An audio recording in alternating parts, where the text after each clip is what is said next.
Madame, mademoiselle, monsieur, bonsoir. Jacques Aristide à Washington. Ravi de vous retrouver dans Le Monde aujourd'hui en ce vendredi 1er novembre 2019 à la une de l'actualité ce soir.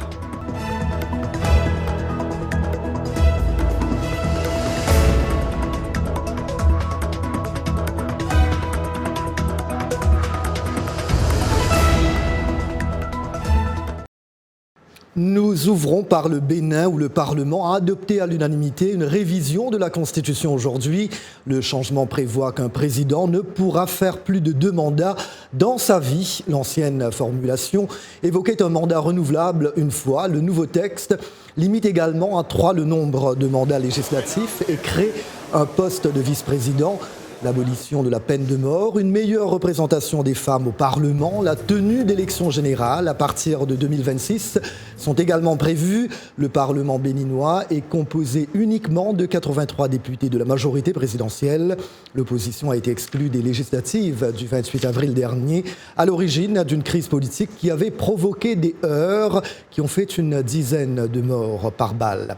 L'opposition envisage de manifester contre la nouvelle constitution qui doit être validée par la Cour constitutionnelle et promulguée par le chef de l'État avant d'entrer en vigueur.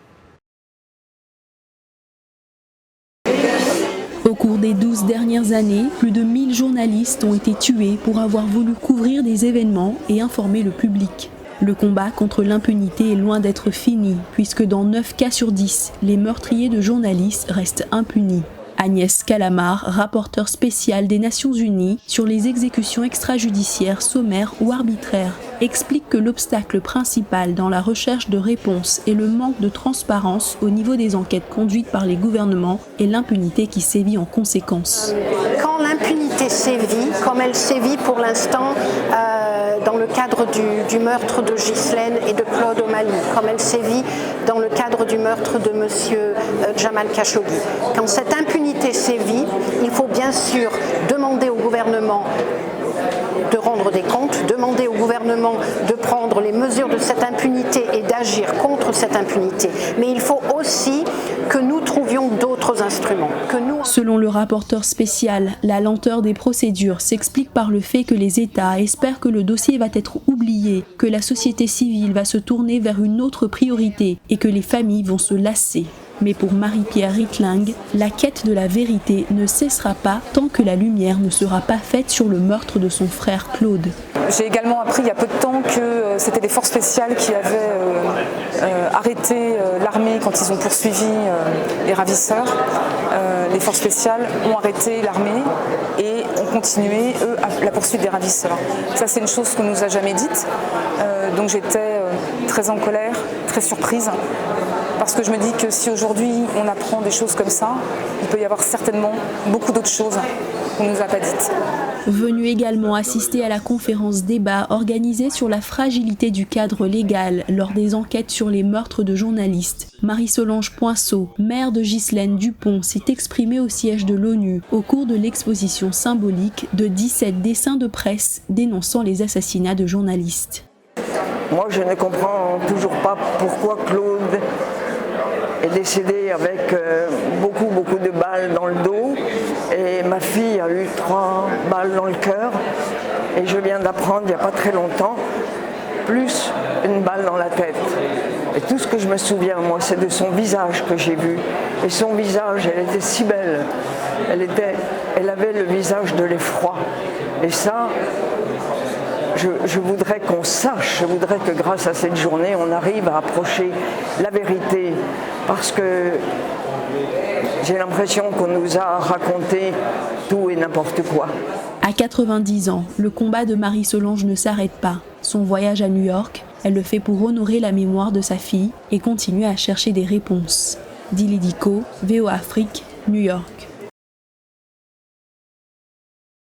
Les arts reprennent des couleurs en Côte d'Ivoire après des années d'apathie culturelle. C'est indubitablement le cas dans le domaine des arts visuels.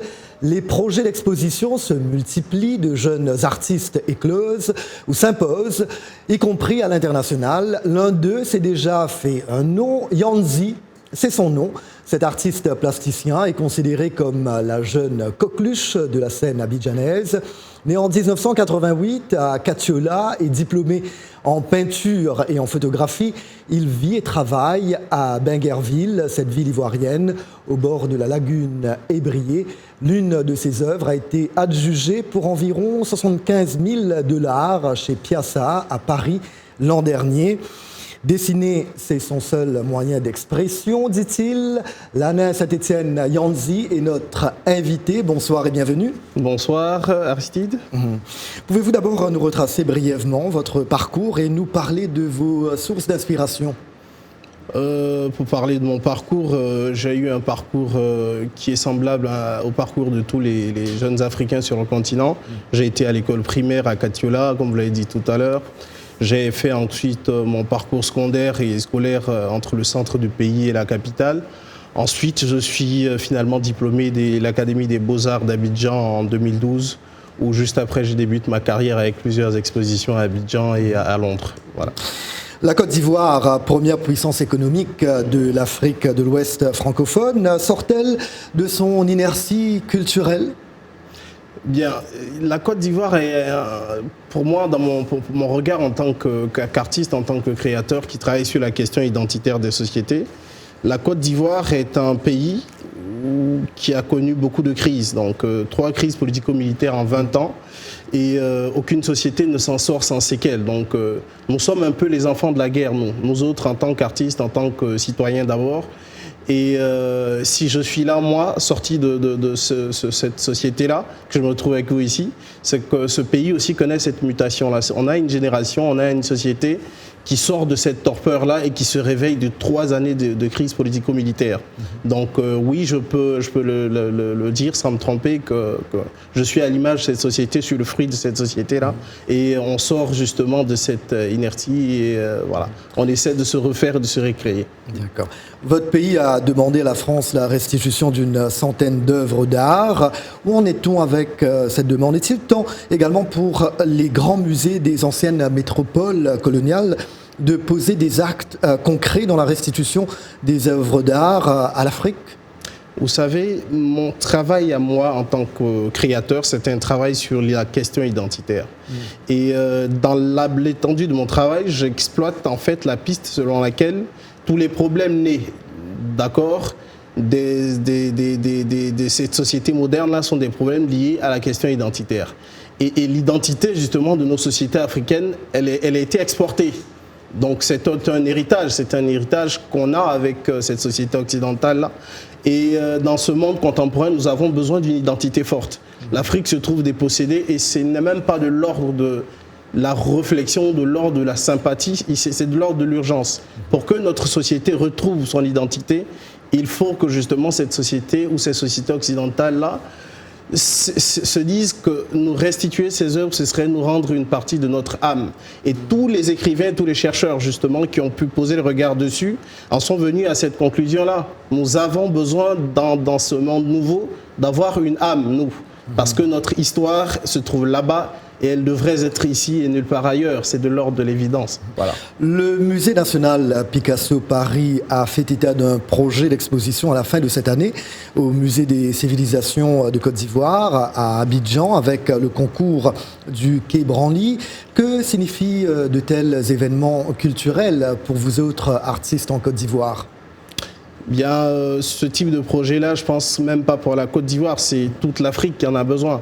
Le fait qu'on nous prenne un peu par le passé et qu'on décide de nous en donner aujourd'hui, bah, ce n'est que justice. Donc c'est l'interdépendance des peuples. Et pour nous, en tant que créateurs, justement, on parlait de l'émergence de cette jeune génération, cette génération d'artistes. On est plein d'énergie, on est plein de force. L'Afrique est pleine de vitalité. Je pense qu'elle ne souffre pas tant que ça, elle a envie de dire quelque chose. Tout comme j'ai envie de dire quelque chose. Et ces projets-là sont le moyen pour nous, en tant que créateurs, de dire des choses. On n'a pas besoin de traverser l'Atlantique à la nage. Les gens et l'Occident et la société occidentale là, viennent vers nous avec des projets novateurs pour créer la plateforme, parce que c'est ça qu'il faut pour faire tomber les rideaux et les murs de la méfiance, parce qu'on est dans un monde aujourd'hui qui est en plein doute. Et nous, les créateurs, sommes le reflet de ces sociétés africaines-là. Et ces projets-là sont l'opportunité pour nous de pouvoir passer le message et dire combien de fois cette Afrique-là a besoin de s'exprimer. Voilà. En tout cas, Yanzi, vous serez le bienvenu si vous revenez ici à Washington. Hein? Merci bien. Merci. Hein? À très bientôt.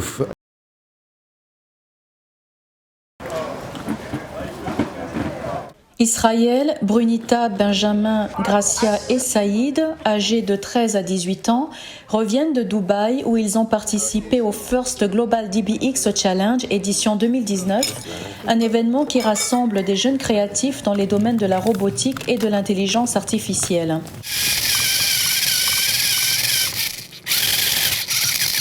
Pour cette occasion, l'équipe des jeunes centrafricains baptisée First Bay Africa a concouru en présentant un robot appelé Kité, qui signifie le défi en langue nationale Sango. Ce qui m'a beaucoup touchée, c'est que ce soit les pays africains, européens, asiatiques, ils étaient tous, on peut dire, sympathiques. Et je pense que s'il y a la solidarité en Centrafrique, nous pouvons faire beaucoup de changements. Je me sens bien au retour de la compétition. Après Dubaï, je vais continuer les entraînements robotiques pour me perfectionner.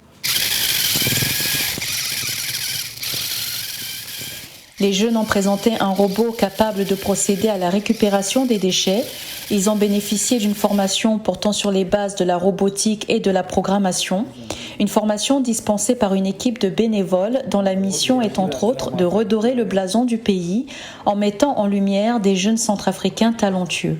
Nous nous sommes donné ce défi-là et de faire participer ces enfants à cette compétition dans l'objectif déjà de montrer aux yeux du monde entier que la Centrafrique, au-delà de tout ce que les médias montrent, il y a une Centrafrique qui gagne. D'ici le mois de décembre, les encadreurs espèrent pouvoir mettre en place un projet plus important qui consistera à regrouper une cinquantaine d'enfants intéressés par les nouvelles technologies et notamment par la robotique.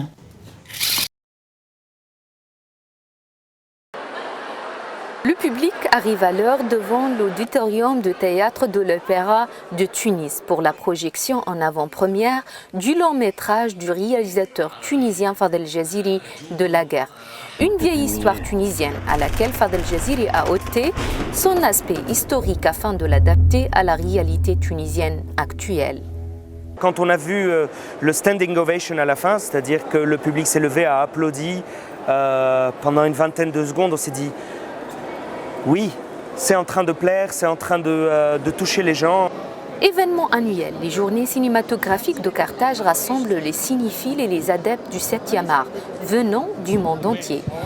Durant ces festivités, un mouvement spécifique envahit les rues et les salles de cinéma, un rafraîchissement remarquable qui apparaît surtout après une stagnation presque totale du spectateur pendant le reste de l'année. Je viens d'assister à un film du réalisateur irakien Mohamed Haïl, un film qui reflète la situation précaire des Irakiens dans la rue de Haïfa.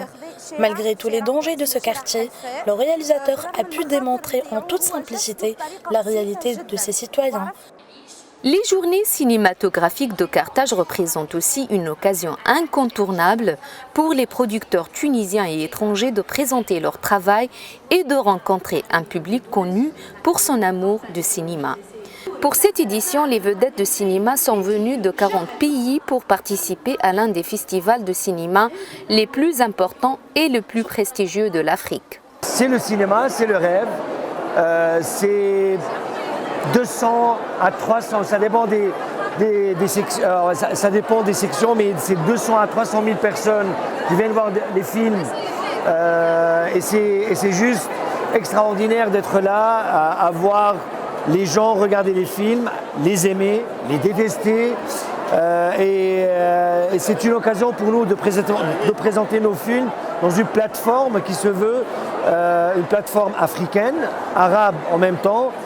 Ils font la queue pendant des heures devant les guichets sans se lasser ni se plaindre pour obtenir leur ticket d'entrée. Cette année, la participation est au rendez-vous et reflète le grand amour et l'aptitude des Tunisiens pour le cinéma. Mabrouk Akadir pour VOA Afrique, Carthage. Voilà, point final à ce journal. Merci d'avoir été des nôtres ce soir. Rendez-vous demain, même heure, même endroit. Ou plutôt lundi. Voilà, toute l'équipe se joint à moi pour vous souhaiter une très belle soirée et un très bon week-end.